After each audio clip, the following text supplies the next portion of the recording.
Do you want to buy the most fashionable cloth or electronic devices with the state-of-the-art technology? You better pray for the peace and safety of the ocean. That's right, I'm talking about the South China Sea.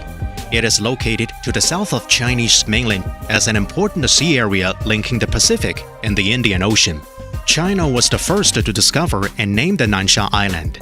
Since the Tang Dynasty, China has long exercised jurisdiction over the Nansha Island throughout several administrations. During the Ming and Qing dynasties, China has affirmed sovereignty over the Nansha Island, with the island marked on the authoritative maps. In 1947, a dotted line was printed in China's official map, encircling the four main island groups in order to reiterate and reaffirm China's sovereignty and related rights in the South China Sea. It's one of the most important and busiest shipping lanes over the planet, with over 40% of the freight from the globe passing through this area. The number of oil tankers entering the South China Sea through the Strait of Malacca is 3 times as high as Suez Canals and 5 times as high as Panama Canals. There are over 85% of the petroleum importation of China, Japan, Republic of Korea, and many other countries passing through this area every year. 90% of various raw materials imported by the US from the Asia-Pacific region are also shipped through the South China Sea lanes.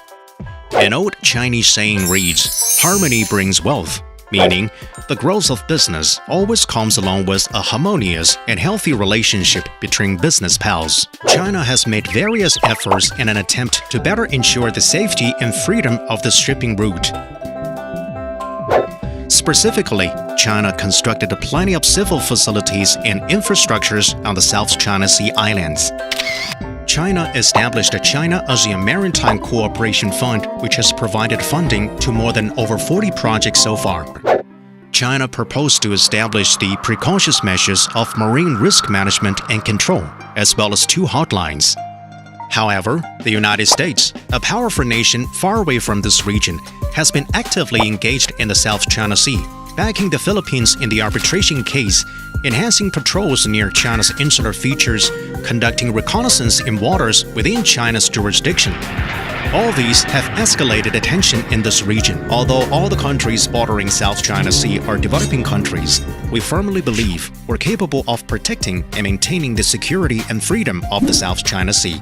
The sea is tremendously important to both China and the neighboring countries, and China's position regarding such issue has been clear and consistent. We firmly uphold China's sovereignty and maritime rights over the South China Sea and spare no efforts in maintaining regional peace. China will continue to implement the policy of shelving differences while seeking joint development in the South China Sea area as long as no further serious threat emerges in the region.